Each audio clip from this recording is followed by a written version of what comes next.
Welcome back students to the 16th lecture of biology. In today's lecture we will be discussing a new topic, movement and locomotion. Students, you are already aware about what movement and locomotion is. Let's revise with this the definition of movement. In this, when the living organisms they are moving a body part or the various body parts, they bring movement, but there is no change in the position of the organism. Whereas in case of locomotion, whenever there is a movement of the body parts, they always lead to change in position as well as the location of the organism. But why movement is required? Movement, it helps the body to respond to the changes in both external and internal environment of an organism. And in case of vertebrates, let's see what are the components of the body which are helping in movement. First is skeletal system, which is as a hard supporting framework for the body. Then muscles through contraction and relaxation. And then various bones, they join and articulate as joints. They also help in movement. Now, in this chapter, our main concern would be the skeletal system and the various joints. And but before that, let's see in the animal world what are the types of skeleton. There are two types of skeleton: exoskeleton and endoskeleton. Exoskeleton, it is that part, protective part of the body which is covering the body from outside. And endoskeleton, as the word endo means inside, it is the present inside the body, giving support also and shape to the various structures and parts of the body. Exoskeleton, it is always a dead component.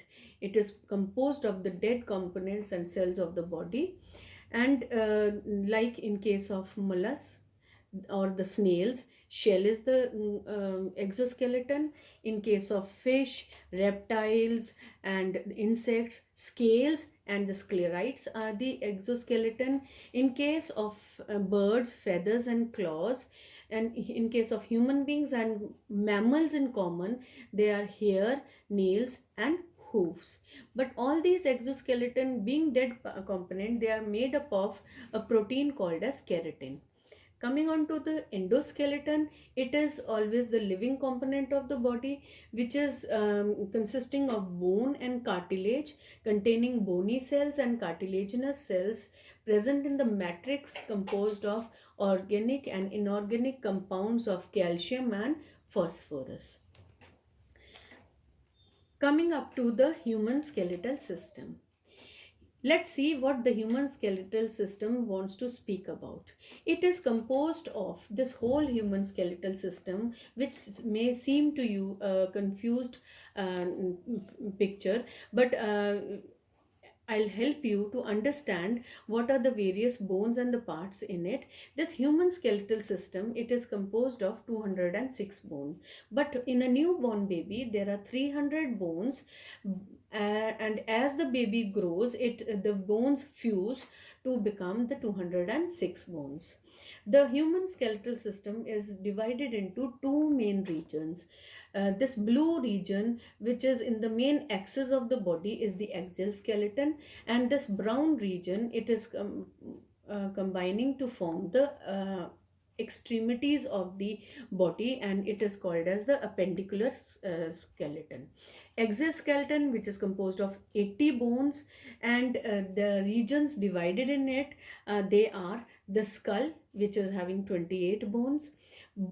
Immediately below the skull is the vertebral column, composed of vertebrae, ring-like structures, and there are 33 bones. But these bones, when they fuse, they come up to be total 26 bones.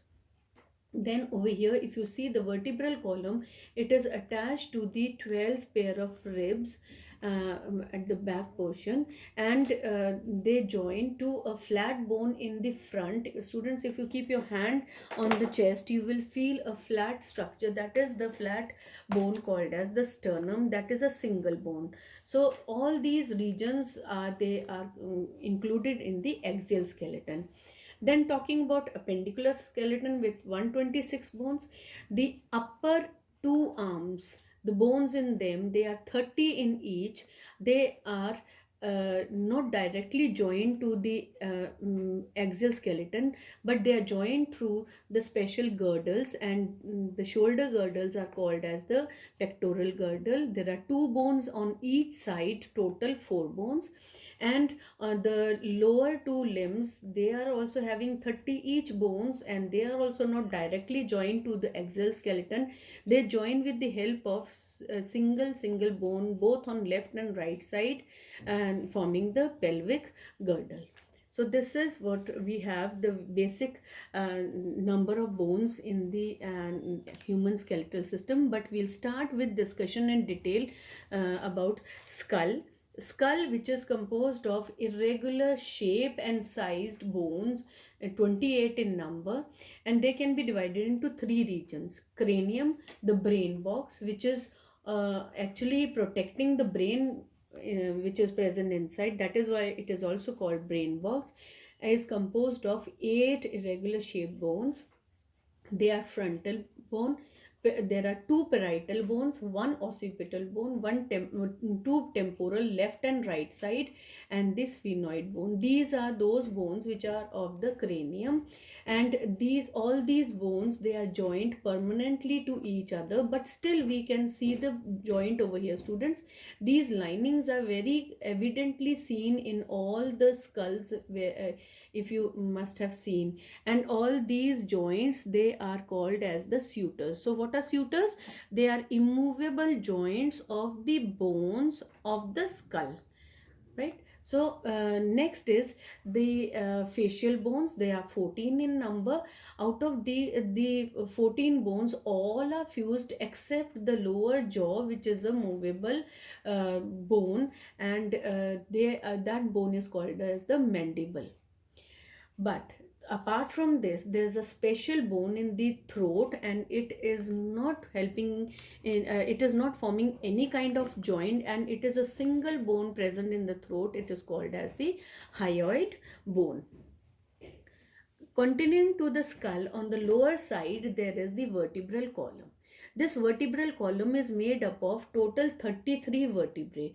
Let's see, when this vertebral column passes through various regions of the trunk, what are they called?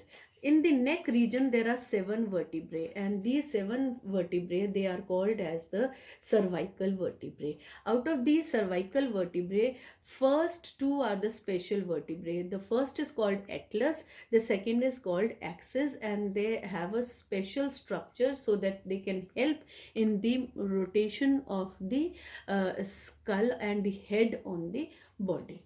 Then below it, there are 12 vertebrae. These vertebrae, they are present in the chest, that is the thorax, so they are called as thoracic vertebrae.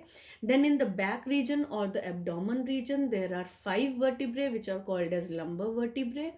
And then in the hip region or the pelvis region, as biologically speaking, these vertebrae are called sacral vertebrae. But these 5 vertebrae, they are fused, so all sacral vertebrae combine to form a structure which is called as sacrum.